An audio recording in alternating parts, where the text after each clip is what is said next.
Перад світаннем, калі патухаюць зоры, калі неба робіцца бледна-зялёным, як недаспелае яблыка, і над ляснымі азёрамі разграецца адзіная калючая зорка, з лясных зараснікаў выходзіць да возера гарбаносы прыгожы звер. Доўгімі стальнымі нагамі ён асцярожна ступае па травах, і ніводная ламачына не хрумсне пад яго капытом. Звер асцярожна пасоўваецца наперад і, быццам падпарадкоўваючыся невядомай і бязгучнай мове, з зараснікаў выплывае за ім другі звер, меншы. Яны падыходзяць да возера і, прымінаючы жоўтыя касачы, пачынаюць асцярожна цягнуць ваду праз ружовыя мяккія губы. Ласянё праганяе смагу хутчэй і пачынае дурэць, торкае маці храпай пад пахвіну. Яму добра і весела. Ён чухае задняй ножкай за вухам, глядзіць на свет добрымі, вялікімі, як слівы, вачыма. Але вось нейкае далёкае храбусценне, занадта яшчэ далёкае, каб быць небяспекай, насцярожвае ласіху. Вось яна стрыганула вушамі, вось наставіла прыгожую морду, і дзіцё заціхла. І яны рушылі след у след. Яна, падобная на пачварна-цыбатага каня, ён на маленькую прыгожую цаску, у якой усё як у вялікіх. Зніклі, быццам і не было. Палымнее над люстэркамі азёр усход, салодкія прыемныя дрыжыкі прабягаюць па лістоце, раса, прадвесніца яснага дня, павольна збягае на зямлю. Лес стаў прыгажэйшым, ён гожы, як песня. Але зусім пусты, быццам разам з жывёламі адышла і яго душа.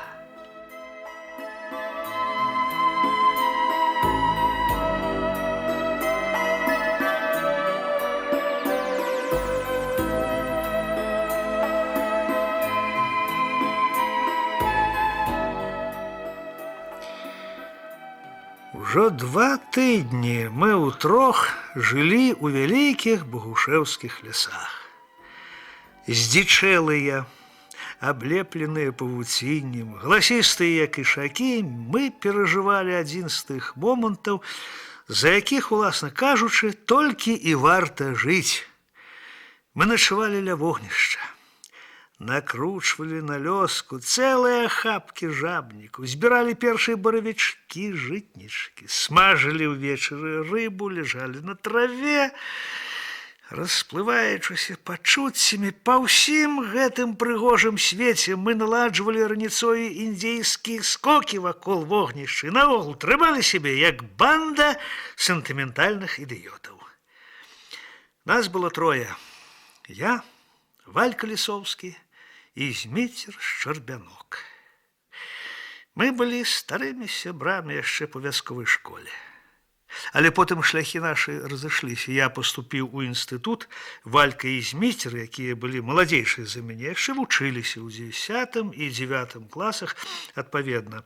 Валька хацеў паступіць рабочым у надзеінскі заказнік, а Шчарбянка дзядзька паабяцаў уладзіць аб'ездчыкам у лясніцтва. І он не збіраўся ісці ў 10 клас, яму абрыдлі, як гнілая рыба, алгебра і геаметрыя. Шляхі разышліся, Але па-ранейшаму кожнае лета я спяшаўся туды, у родны мой кут ружовы ад верасу, блакітны ад бясконцых азёр. І зноў сустракалі мяне самыя верныя мае сябры. Можа, хто-небудзь скажа, што ў мяне будуць і лепшыя, але я зусім не веру ў гэта. Забываецца ўсё, акрамя зялёна-блакітных стагоў пад месяцам і гучання балабона у ранішніх лугах. І яшчэ, акрамя ляманту друга, калі буйная рыба пачынала вадзіць і цягнуць. І яшчэ, акрамя таго выпадку, калі змецер, купаючыся, трапіў нагою ў забытую пастку, што паставіў нейкі байдур на выдру. Пастка, відаць, сарвалася і стаяла зараз на такой глыбіні, што змецер амаль гадзіну стаяў у вадзе, высунуўшы на паверхню толькі твар. Мы ледзьве адшукалі яго і пакляліся даць этаму браканьеру добрую лупцоўку, калі зловім. О, і не забыць яшчэ таго дня, калі Вальку укусіла гадзюка. Змецер дзелавіта прыціснуў вялікую пярэстую гадзіну рагулькай да зямлі, проста перад мордай паклаў бутэльку шырокім рыльцам, і калі трохі адпусціў кій, змея слізганула проста ў яе.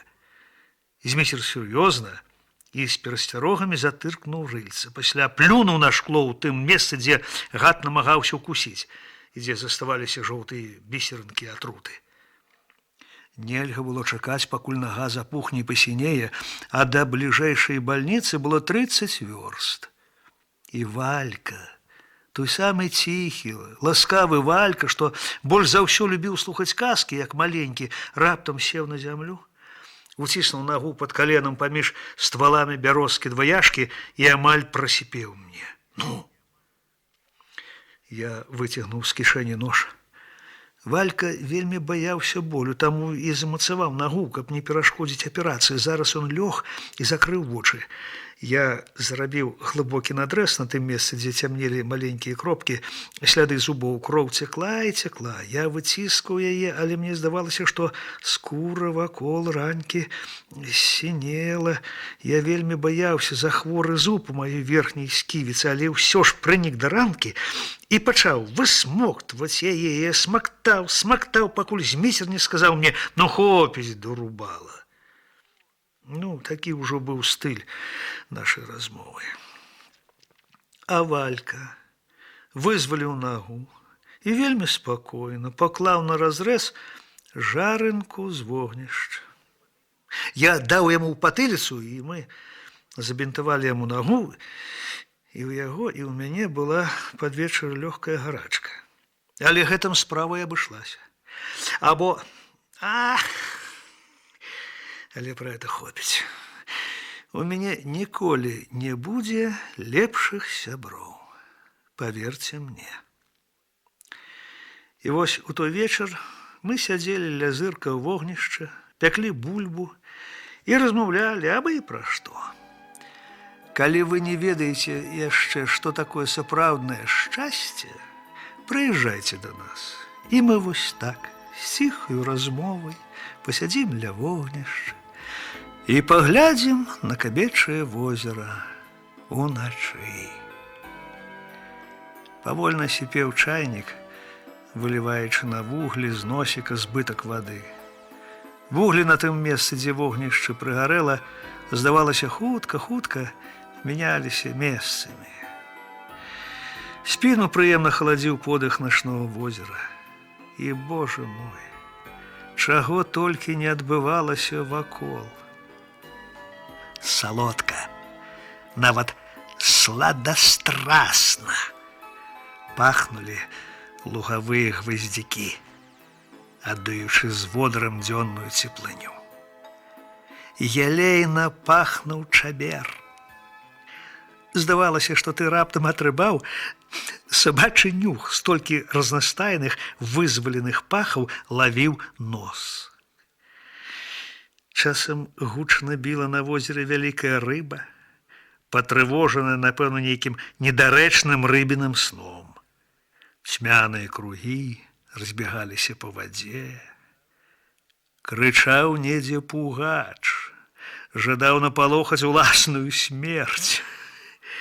І палёт кажана над змрочнай вадою быў ледзь прыкметным. Лес жыў, але это жыццё нават з удзелам нас, людзей, было нейкім незавершаным, няпоўным. А памятаеш лася? Спытаў Валька. І нам прыпомніўся яшчэ адзін вечар. Год таму. Толькі тады справа была восенню, і ноч была паўнейшая, бо недзе за бліжэйшую грываю трубіў лось, выклікаючы на гон ласіху.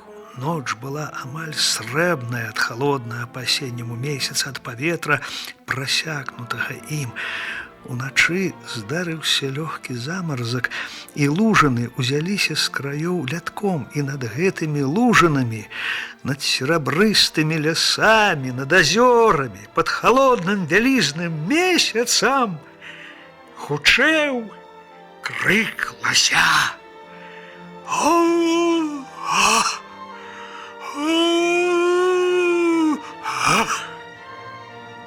Мы ведалі, што ласёў у нашых лесах, напэўна, толькі пара, хоць закон і ахоўваў іх.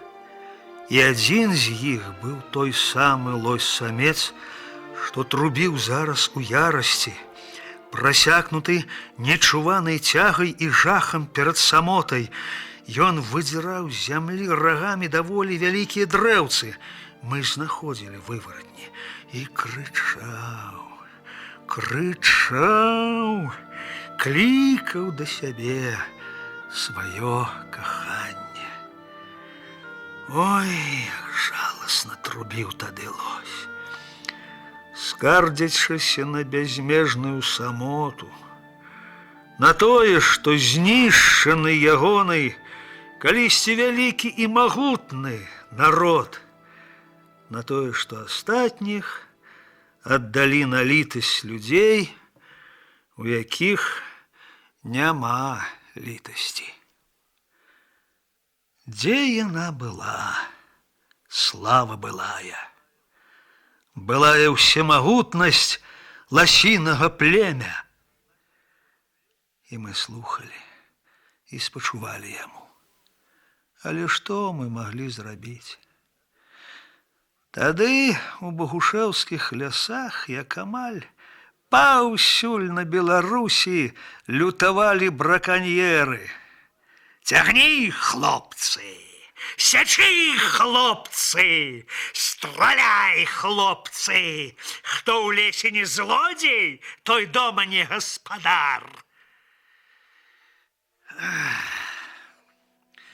І пад гэты акампанемент падалі дрэвы, якія маглі б радаваць вока праўнукам, як радавалі прадзедам. Перасыхалі слабенькія лясныя крынічкі, і маладым ялінкам апальвала слабыя дзіцячыя рукі сонечнае святло. Яны гінулі за бацькамі. І пад гэты акампанемент браканьер за гадзіну рабіў рукамі, што калаціліся ад прагнасці з дасканалага жывога звера, шкуру і пласты сала, што дыміліся на халодным паветры. І пасля ён на гэтыя грошы ванітаваў пад плотам.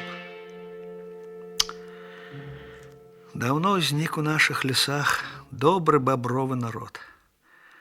Рэдкім стаў гарнастай. Мядзведзі залезлі ў сваю апошнюю цытадэль лясы ў вярхоўях бярозы. Хутка і там іх здрадніцкі выдалі ў рукі ворагу. І стрэлы гучэлі і гучэлі, і за кожную жывую шкурку звярынага дзіцяці некалькі пакамечных рублёў пераходзілі з адных брудных рук у другія. Наш народ не насіў гэтых футраў. Іх падпольна, таемнай і подлай дарогай нажывы прадавалі тым, хто запускаў руку ў дзяржаўную кішэнь. Божа, Як мы ненавидели их, этих сыроядцев. Мы были твердо упэўнены, что за гэта, як за человека забойства, павінна быць адзіная кара – кара смерцю. У других краінах ёсць акіяны, ёсць высокія горы, ёсць уцёсы, якія робяць душу жыхароў гордай, вольналюбівай і прыгожай. А ў нас ёсць толькі раўніны і лясы. Сябры нашы ў бядоце і радасці. Што будзе краіна наша? Што будзе душа наша без лясоў? А значыцца, і без высакароднага, прыгожага, безабароннага, вышэйшым сумленнем жыцця, адданага ў нашы рукі звяр'я. Сябры мае, у той вечар мы яшчэ атрымалі горкі доказ таго, што прагнасць нічога не шкадуе. Крычаў лось, скардзіўся на самоту пад вялізным месяцам, і раптам цішыню прарэзаў далёкі-далёкі стрэл. І адразу стала цішыня. Такая цішыня, як быццам памёрла нешта вельмі важлівае на зямлі. Памёрла сумленне. Мы ведалі ўжо на другі дзень, хто забіў старога лася. Это быў, вядома, той самы Пашка Ермалюга, што неяк выхваляўся забойствам 20 ласёў. Это быў дрэнны чалавек, гнілы чалавек, як кожны браканьер. Кожны, напэўна, згадзіцца са мною, што браканьер абавязкова здрадзіць на фронце, прадасць сяброў партызан, будзе гандляваць уласнай жонкай. Для яго няма святога. Але Пашка нават і сярод браканьераў вызначаўся нейкай сапраўды нялюдскай жорсткасцю. Ён забіваў цельных коз. Это дастаткова. Аднойчы я сам бачыў, як ён прынёс у торбе ваўчыны вывадак і выкінуў ваўчынят на траву. Справа ёсць справа. Мы не бабы. Кожны мужчына разумее, што ёсць толькі два ворагі навек і да смерці – воўк і рысь. І кожны мужчына заб'е ваўка, нават яшчэ сляпога і слабага. Але адвечны гонар мужчыны ў тым, каб забіваць нават ваўкоў без лішніх пакут. Яны ворагі, але без злоснага намеру. Проста так загадала маці прырода. Таму забі. Але не здзекуйся, ты чалавек. Але Пашка ўзяў у хаце чайнік і метадычна, павольна абварыў задок кожнаму ваўчаняці струменем крутого кіпятку. Ваўчаняты папісквалі, не ведаючы, скуль узялася такая бяда. У гэтую хвіліну я вельмі шкадаваў, што ў нас мала ваўкоў і што яны не зжэрлі Пашку падчас адной з яго браканьерскіх экскурсій. Увечары на гулянцы я прычапіўся да Пашкі і сунуў яму ў морду. Я не мог забыць, як ён амаль пяшчотным хмыльнуўся, абварваючы чарговыя ваўчанятка. Ён ведаў, што рабіў. Прэмію даюць не за шкуркі. Дастаткова, каб быў скальп. Пашка жыў на ўскраіне села з маці, якая толькі што не вылізвала яго ўласным языком. Яму было 26, больш як усім нам. Ён добра зарабляў, але хата была занядбаная, і сам ён большую частку дня хадзіў ледзь не ў лахманах. Затое на гулянкі апранаўся так, як ніхто ў вёсцы. Со школы выгнали за празмернае захапленне паляўнічымі справамі. Дзякуючы чаму сядзеў 4 гады ў 5 класе. Не вытрымала сэрца нават у самых заядлых паборнікаў усеагульнага навучання. І тут пачалася адысея Ярмалюгі. Ён быў добрым паляўнічым. У гэтым яму не адмаўлялі нават мы. Але гэтым ён быў і страшны, з д'ябальскай падступнасцю, хітрасцю, розумам. Ён пачаў праследаваць жыхароў пушчы. Ён страляў, ставіў пасткі, атручваў, не грэбаваў нічым. Пасля знаёмства з ім я цвёрда пераканаўся, што ўсё ж ёсць людзі, дрэнныя ледь не з пялёнак. Ён рос сярод нас, спяваў тыя самыя песні, вучыўся па тых самых падручніках, што і мы. Напэўна, ён быў усё ж псіхічна хворы чалавек. Хто з нармальных, пачуўшы, што ў наваколлі з'явіўся аднекуль лось, паставіць перад сабою мэту неадменна адразу ж знішчыць яго. А гэты ставіў. Я яго расцягнуў. Ужо я яго падвешу на прыруб, гадаўца. І сапраўды, падвешваў і расцягваў, і выбіў усіх ласёў. Ён быў надзіва хітры і так умеў разабраць тушу звера і сплавіць яе нейкім гарадскім знаёмым, што яго проста немагчыма было спаймаць. Ды хто б стаў лавіць? Пашка быў гатовы на ўсё. Рэдкія нашы палясоўшчыкі баяліся яго. Слабасць аховы, блатаніна з лясамі, распаўсюджанае лясное драпежніцтва рабілі тое, што ён адчуваў сябе каралём. 20 ласёў. Каб яму 20 куль у жывот. Месяцы за 2 да гэтых падзей раптам амаль ва ўсіх мужыках вёскі загаварыла сумленне. Праўдзівей кажучы, звычайны гаспадарскі інстынкт. Зямля ў нас бедная, ад чыгункі далёка. Паступова дадумаліся, што пры такой лясной гаспадарцы хутка давядзецца замест мяса і рыбы смактаць уласныя лапы. Таму стварылі групу з 3 паляўнічых, што павінны былі дапамагаць палясоўшчыкам. Это дало пакуль што мала выгады. Частка браканьераў пакінула свае справы, але быў яшчэ Пашка. А ён толькі пасмейваўся. Вось, добра, здаліўся паляванне мне на водкуп. На я ўжо папрацую за 5. І ўсе ведалі, што гэты можа і ў спіну стрэльнуць.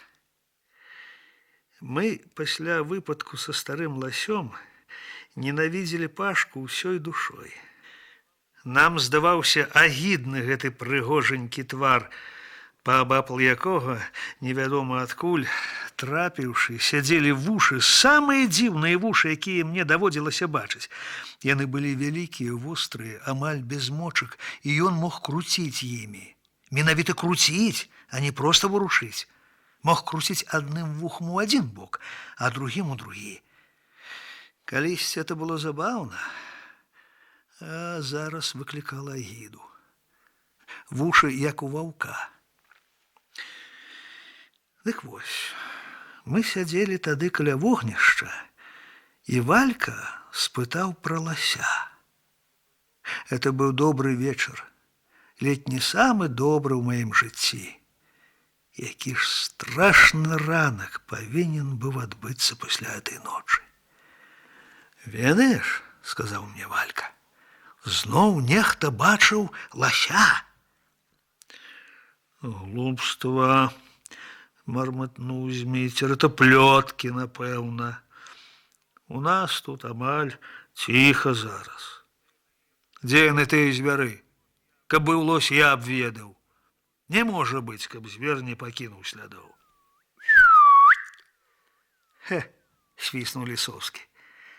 А можа ён у ардзішоўскі заказнік перайшоў, а? Чорт его там хто знойдзе, нават сам Пашка. Разумееш, не? Разумееш ты? І відаць, што там цюр цара нябеснага, разважліва сказаў Шчарбянок, выстругваючы нешта з кавалка дрэва. Пашку і шукаць яго не трэба. Ну, няхай шукае, няхай, ну, а? Як? Хацеў бы я ведаць, а? А так, буркнуў Зміцер. Ну, як? А вось так. Вада там ёсць ці не? У ардзішоўскім заказніку. Месца, праўда, вільготнае, бураломнае, страшнае месца. Там хавайся хоць 100 год, але ж на ўсе гэтыя нямерныя вёрсты вады няма. Дзе там хоць адно азярцо? Дзе хоць крынічка? І звер святым духам жыць не будзе. Яму трэба піць толькі 1 раз на дзень. Нават на 2, але затое да схочу. І трэба піць чыстую, здаровую ваду. Эй, ну, і... Ай, дурань я, дурань. То-то ж, здагадаўся нарэшце. Зміцер змоўк, адпачываючы пасля такой доўгай прамовы, пасля прыбавіў. Я думаю, ён сюды ходзіць, на кабечае ваду піць. А што? Загарэўся Валька. Это магчыма? Бліжэй за ўсё, і месца глухое.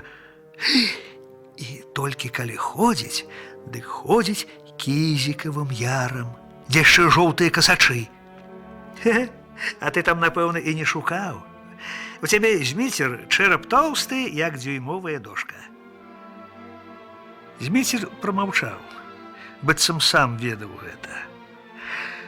А што, хлопцы, Валька лёг на жывот. А ці не пайсці нам сёння туды перад світаннем? Схаваемся дзе-небудзь і паглядзім. А? Цікава! Абавязкова сходзім, вырашыў я. Толькі стрэльбу пакладзем тут. За цябе, Зміцер, не баюся, а Валька можа захапіць свайго сэрца такое і стрэльнуць, а потым пакутваць сумленнем будзе, што так душою рыгнуў. Я тады ў манастыр пайду, заявіў Валька, боўтаючы нагамі ў паветры і намагаючыся хлопнуць сябе пяткай пазаду. Ты думаеш, раней у манастыры таксама дурняў адных бралі? Не, брат, яны разумных. Салідна, быццам камень не варочаў, сказаў Зміцер. У манастырах добра было. Туды жанчын не бралі. Я гэтых жанчын не магу цярпець, ненавіджу. Большасць з іх дурныя, як курыцы. Ну, дачка настаўніка, самая разумная ў нашым класе, а заўважыла ў мяне шрот і давай прасіць: Валечка, любенькі, схавай ты яго, стрэліць яшчэ, а? А піску, а півіску, піску. Фу, ты, Зміцер, гэта не разумееш, ты бабнік, або, як у нас кажуць, бабздыр. Валька любіць смачныя рэдкія словы і часта будуе сказ толькі каб ужыць такое новае слово. Я ўпэўнены, што ён не думае такого пра Шчарбянка. Але Шчарбянок раптам чырванее і круціць круглы, як шар галавой. Ну, свіння, чакай. Ён лаецца і маўчыць, яму лень узняцца. Сходзім, вырашаю я. Абавязкова сходзім. Раптам Зміцер заўважае нешта. Эй, Валька, мне здаецца, што ты лісіцу спаймаў. Порткі прапалю, а ну павярніся. Каток, сюды, павярніся. Валька борценька паварочваецца спіною да Шчарбянка, і той раптам з ляскам падпярэзвае яго пазаду доўгай лазінай, якая невядома як апынулася ў яго руцэ. На табе, за бабздыра. Мы ўсе смяёмся. Дзіўны ты хлопец, Зміцер. Яшчэ ў 3 класе быў моцны як бык, мацнейшы за ўсіх. А білі яго нават першакласнікі. Ён толькі міргаў вачыма. Ну чаго я яго біць буду? Стукнеш яму балюча будзе раўці. Крыку, значыцца, многа будзе.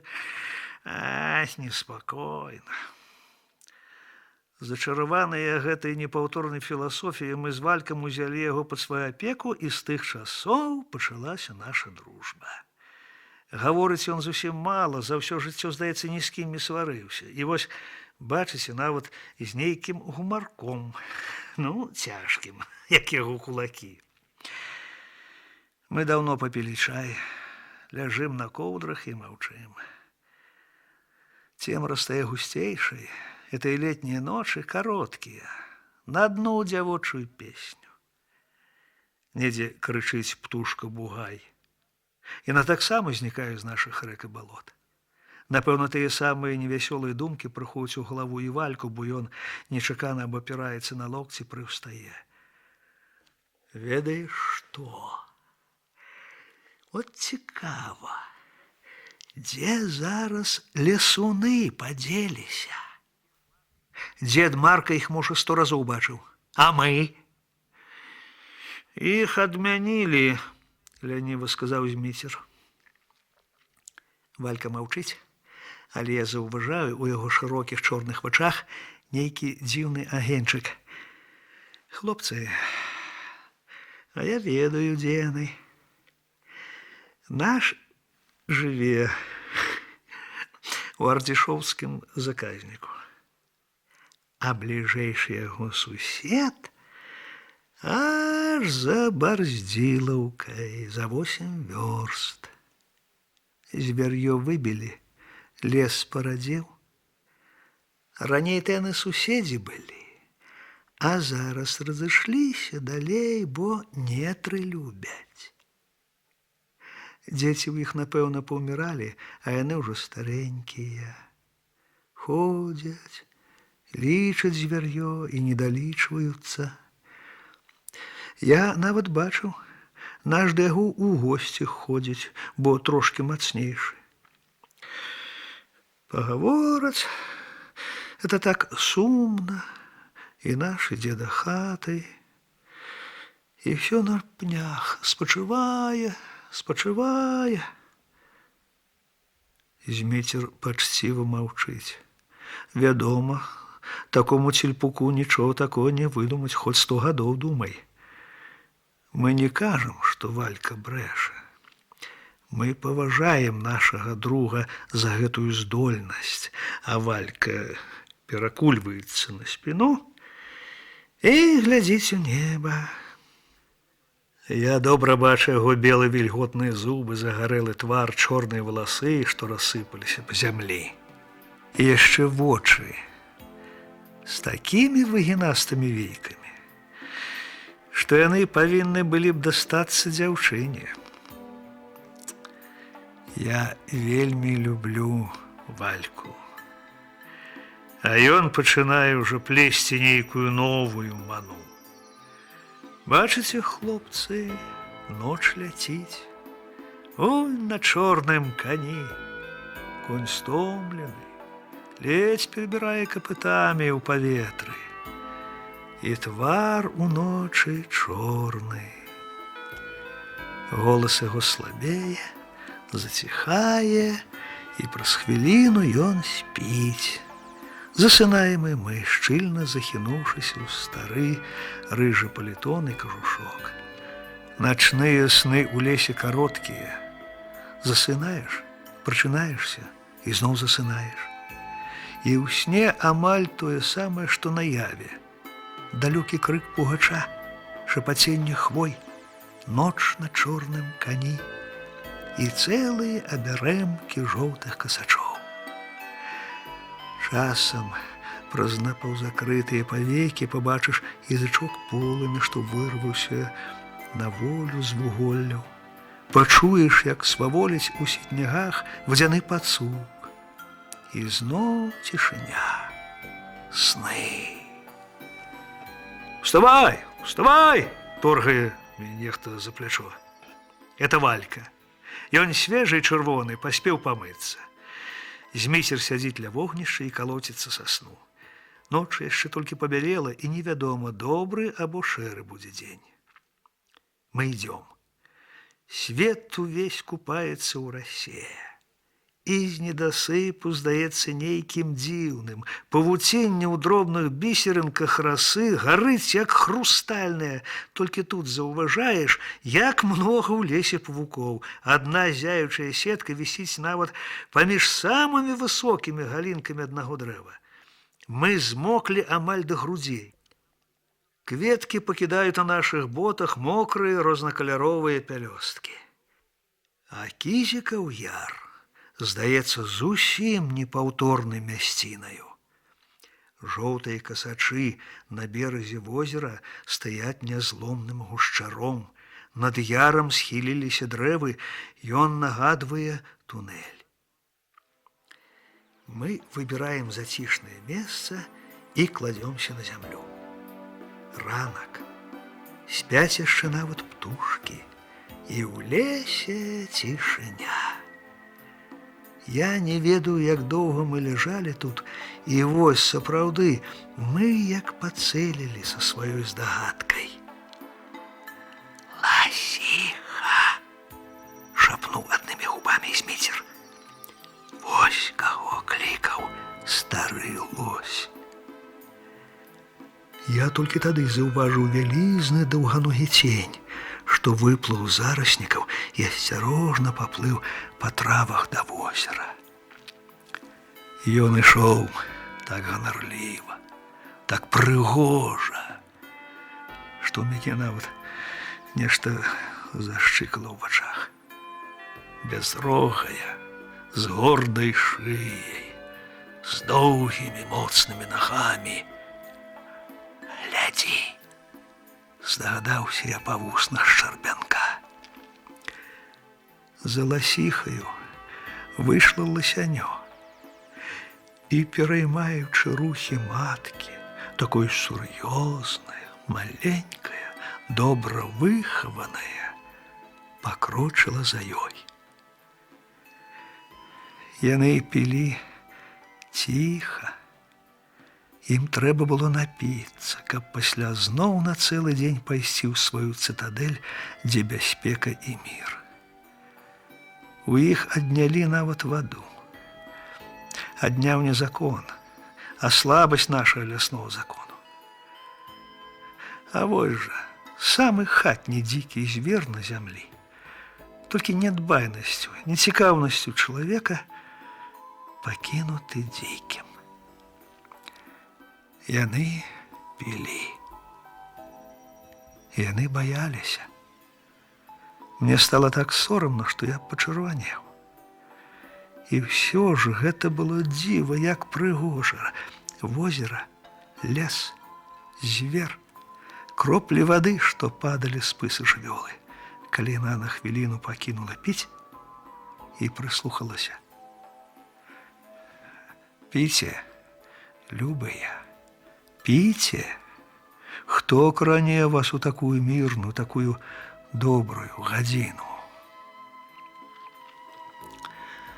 Стрэл прагучаў раптоўна. Аднекуль справа, з-за нас. Мы яшчэ не паспелі зразумець, у чым справа, як ласіха вялізнымі крокамі адбегла ад возера, хмызняк затрашчаў і цяжка павалілася на зямлю. Потым павольна ўстала. З нагі яе лілася кроў. Ласянё, задаволенае тым, што маці стаіць спакойна, хутка падбегла і пачало смактаць. Яно было даволі вялікае, але яшчэ зусім дурное, гэтае ласянё. Мы глянулі назад. На траве яшчэ расплывалася хмарка парахавога дыму. Я не памятаў, што я раблю. Я выйшаў са сховішча і кіраваўся да звера. І раптам спыніўся. Ласіха зрабіла некалькі кульгавых крокаў і стала, бо ласянё не хацела ісці. Яно, відаць, ведала, маці не бяжыць стрымгалоў, значыць, можна не бегчы самому. І тут па прыгожай атласнай шкуры жывёлы прабеглі дробныя дрыжыкі, потым мацнейшыя. Я быў ужо зусім блізка, і тут я пабачыў незвычайнае. Вялікія слёзы пакаціліся з вачэй Звера. Я, вядома, сачыў раней, як плачуць гусі, калі іх рэжуць. Але гэта ўжо было вышэй маіх сіл. «Сцеражыся, капытам заб'е!» – крыкнуў мне Валька. Але і так павярнуўся і пайшоў. Толькі апынуўшыся побач з другом, я кінуў позірк назад. Ласіха павольна, вельмі кульгаючы, накіроўвалася ў лес.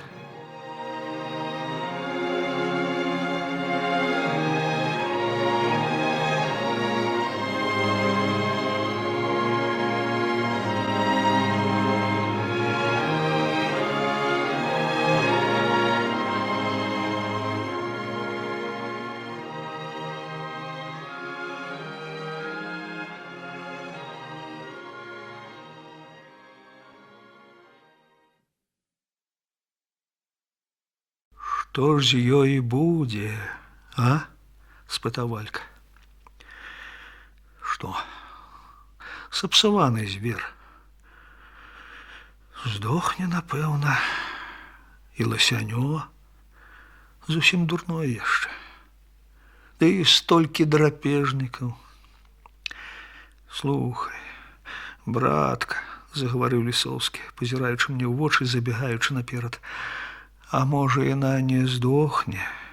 Можа, заліжа там, у гушчары? Звяры добра залізваюць раны. А? Можа, і так, – сказаў я, і надзея вырухнулася мне ў грудзях.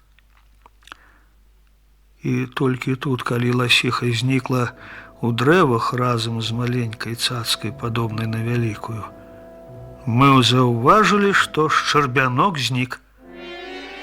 Не памятаючы сябе ад трывогі, мы кінуліся ў тым напрамку, адкуль прагучэў стрэл, і пабачылі двух, што ляжалі ў траве. Верхні быў Зміцер, і ён трымаў за глотку пачку ярмалю. Пабачыўшы, што мы тут і што браканьер не ўцячэ, Зміцер паволі ўстаў і адпусціў яго. Пашка пацягнуўся быў за стрэльбу, але Зміцер наступіў на яе нагой. Я ніколі яшчэ не бачыў, каб твар майго друга быў такім. Ні кроплі дабрыні і лені. Нічога з таго, што асвятляла яго твар раней. Я не хацеў бы хоць раз у жыцці глядзець у такія вочы. Тоўстыя губы падабраліся. Зморшчына страшэнная гневу прарэзалася між брывей. «Падла, гнілая», – цяжкім голасам сказаў ён. У Пашкі быў выгляд зацкаваны ад хара, злосныя вочы бегалі, рука ўсё хапала і хапала сябе за глотку, і зусім не было чаго яго баяцца. «Добра, падлы», – працягнуў ён, – «мы яшчэ сустрэнемся на вузкай сцежцы». «Не давядзецца», – кінуў Зміцер. «Мы цябе зараз проста тут прыкончым». Я поверыў, схапіў Шчарбянка за руку. Але ён нечакана мякка сказаў мне: «Браток, ідзі ты лепей адсюль, ідзі, мы самі з ім пагаворым. Я вас яшчэ падаб'ю, з турмы выйду і падстрэлю, сабачыя». І шлягавыя, якія знайшліся. А ласіцу гэту я яшчэ заб'ю. Я тут усё пуста зраблю, усё. Ён смялеў, ён бачыў, што біць яго не будуць. І белая пена з'явілася ў кутках ягоных губ. І тут Зміцер упершыню за ўсю маю дружбу з ім брыдка мацерна вылаяўся. Ён узяў стрэльбу, трымаючы яе за рулю. Ён быў такі страшны, што мы прыціхлі. Ён узняў яе, і я, ведаючы яго нечалавечую моц і не маючы сіл кінуцца на дапамогу, закрыў вочы. Сухі трэск! Пашкала галава, падумаў я. Зміцер трымаў у руцэ адзін ствол. Ён разбіў стрэльбу аб дрэва і, гледзячы Пашку ў вочы, спакойна сагнуў ствол стрэльбы у нешта накшталт васьмёркі. Пасля гэтак жа метадычна здзёр з браканьера патранташ і фінку ў чахле. Патранташ раздзёр, фінку скруціў у нейкі конус, парэзаўшы пальцы. Пашка белымі вачыма глядзеў на ўсё гэта разарэнне. Ты мне яшчэ заплоціш за ўсё гэта, глухім горлавым голасам сказаў ён. Слухай, ты, сказаў з бязмернай пагардай Зміцер, ты, чалавечая вож, мы ўсе тут браканьерствовали патрошку. Але зараз ты адзін. Ты зрабіў зараз такое, чаго апошняя свіння не зрабіла б. Значыць, ты не толькі зверам, ты і людзям, ты і мне, яму вораг. Самы паршывы, самы апошні. Словы на цябе не дзейнічаюць. Не падзейнічае на такога смаўжа і суд. Такіх, як ты, б'юць жахам, апошнім жахам, каб не пікнуў. І мы так і зробім. Ты або здохнеш, або адвучышся.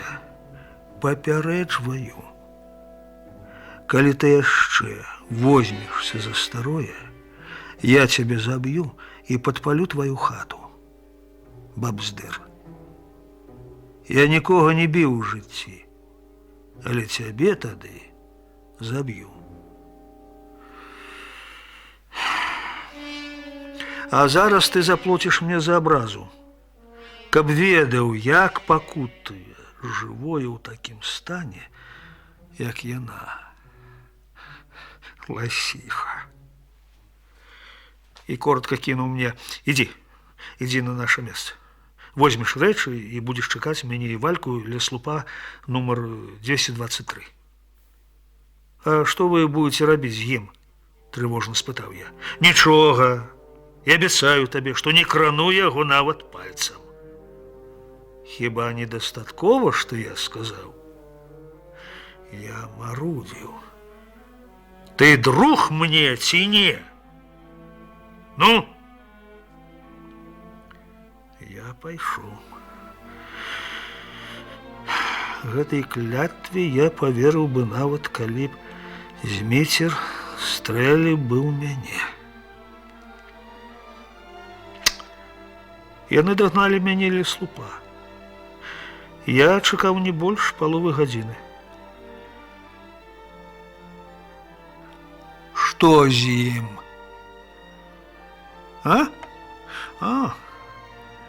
Пайшоў да хаты, змрочна кінуў Валька. У той жа самы дзень я на 2 дні паехаў у горад. А калі прыехаў зноў, то даведаўся ад цёткі, што Пашка яшчэ не вярнуўся з палявання, што першы дзень ніхто за ім не непакоіўся, а зараз збіраюцца шукаць. Кавалак пірага засеў у маёй глотцы. Няўжо Зміцер не стрымаў слова? Няўжо яны забілі гэтую дрэнь? Што ж рабіць? Я паімчаў да хаты з Шчарбянка так, як не бегаў ніколі ў жыцці. Мне пашанцавала. Ён сядзеў на вышках пуні і ладзіў клетку для трусоў. Поруч сядзеў Валька. Ну, спытаў я, што гэта вы там нарабілі? Чаму Пашкі няма? Забілі Пашку? Адказвайце, гады печаныя! Валька схаваўся ў цень, і толькі на яго чырвонай саколцы ляжалі касыя палосы святла. У цемры насцярожна паблісквалі ягоныя вочы, затое твар Шчарбянка быў асветлены. І гэта быў той самы халодны, падабраны твар. «Кінь плявузаваць», — сказаў Шчарбянок. «Хіба я не даваў слова? Да где ж ён тады, быдлавы бязрогае? Ну, напэўна, ідзе да хаты. У мяне перахапіла дух ад такой бессаромнай хлусні. Як ідзе? Колькі ж яму трэба, каб прайсці тыя 20 кіламетраў лесам? 2 дні, голубчик ты мой. Не менш, як 2 дні. Ён памаўчаў хвіліну і потым дадаў. Мы зрабілі яму самалёт. Які самалёт? Не разумеў я. А такі.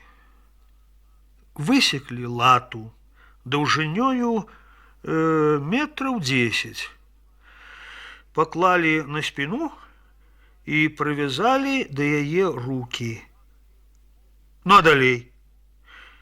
А далей ён ідзе між дрэў з той хуткасцю, якую яму дазваляе тая лата. Эй, да што ж вы нарабілі? Пахаладзеўшы ад жаху, крыкнуў я. Это ж значыць, што не прыбярэшся між дрэў, а ў хмызах і пагатоў. Это ж ён з голаду, ад смагі здохне. Не здохне, раптам сказаў Валька. Это добрые люди здыхаюць, а такие мерзотники жывучыя кошки. Выйдзе, чалавекам будзе, а здохне не шкода. І тут сказаў Шчарбянок. Ды слухай, браце, зараз яго ніхто не кране. Ды я 4 разы быў так, каб ён не бачыў, каб думаў, што ён адзін у лесе. Калі б я пабачыў, што ён знемагае і зараз здохне, я дапамог бы яму. Няўжо ты думаеш, што нават такую дрэнь я пакінуў бы так? Але ён ідзе. Ідзе бокам, падае, ляжыць. Але ідзе. Ну, а як ідзе, з якой хуткасцю? Это яго справа, цвёрда адчаканіў змейцер. Ён капыта не варты той загубленай жывёліны, а ласяняці і пагатоў. Хай паспрабуе. Як гэта страляць у звера, страляць, калі той з дзіцёнкам хаваўся 2 дні ў нетрах, падыхаў ад смагі і ішоў на вадапой. Які мужчына дазволіў бы сабе гэта? Хлопцы, хлопцы, крыкнуў я в адчаі, што вы нарабілі? Это ж... Это ж турма. Ведаем, спокойно отказал Валька. Прабач, мы пагарачыліся. Але калі я ўспамінаю ўсё гэта, я зрабіў бы тое самае. Ну што ж, няхай турма. Мы ішлі на гэта. Але затое зараз ніхто не будзе паскудзіць нашы лясы. Яны ўздыхнуць, яны будуць дыхаць на поўныя грудзі. Ну, за гэта варта і пасядзець. Калі лясны закон слабы, трэба або зрабіць яго больш суровым, або напісаць свой. А я як? Чаму вы мяне не ўзялі? Не, ты студэнт, спакойна з годнасцю сказаў змейцер. І я ўпершыню заўважыў 2 жорсткія новыя зморшчыны у кутках яго рота. Табе цяжка было б пасля гэтага трапіць зноў у інстытут. А мы ўсё адно не збіраемся вучыцца. І на работу нас прымуць тут яшчэ з большай ахвотай, пабачыш. Да ты не сумуй. Всё добра. Да Ермалюга, можа, і не будзе скардзіцца. І ён першы палез з вышак. Мы ішлі вулкаю, накіроўваючыся да пушчы. Перада мною ўсё яшчэ стаяла дзікая і страшная карціна. Чалавек, які брыдзе лесам, блытаецца крыллямі свайго самалёта ў хмызах, адступае, шукае новую дарогу. Ён хоча пайсці, як усе людзі, а крылы не пушчаюць.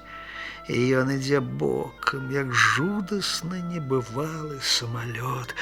Ён падае тварам у мох, калі дазваляюць крылы. Ён выдзіраецца. Это было жахліва. І ўсё ж ніколі я так не любіў сваіх сяброў і не шкадаваў, што я не разам з імі. Яны былі мае сябры. Яны былі людзі, жорсткія лясныя людзі, сапраўдныя людзі, нягледзячы на тую дзікасць, якую зрабілі. Я любіў іх. Мы ледзь паспелі выйсці з авесніцы, як з-за маладых ялінак паказалася нейкая істота. На ёй была ўшчэнт падзёртая вопратка. У ёй быў цёмны брудны твар з парэпанымі вуснамі. Яна ішла, спатыкалася, і вялізны самалёт, свежая лата, забруджаная за 2 дні, вісеў у яе за плячыма. Істота гэта упала амаль да нашых ног. Вады! Вады! І злосць моя кудысьці знікла на хвіліну, уступіўшы месца звычайнаму жалю. Усё ж ён быў чалавек, хоць і самы горшы з тых, каго нарадзіла наша лясная вёска. Я не памятаю, як я ліў ваду яму ў рот. Я памятаю толькі, як рука шчарбянка лягла на маё плячо, і жорсткі голас з нейкім лёгкім трымценнем ад хвалявання сказаў мне: «Пусці яго. Хай ідзе. Ён пабаіцца. Ён больш вінаваты, чым мы». І Пашка пайшоў. Ён ішоў павольна. Вызваленыя рукі яго бязвольна віселі. Галава была схілена. Ён ішоў, як абпляваны, як абпэцканы. І мне было сорамна і шкода яго. І ў той самы час я не шкадаваў. Усё было, як трэба.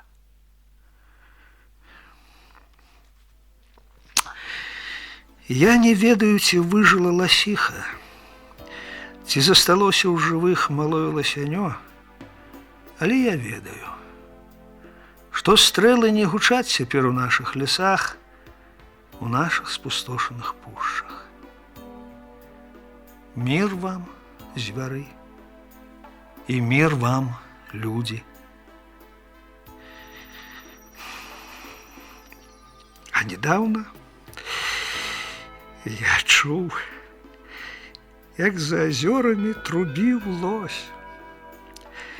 Першы лось пасля столькі год.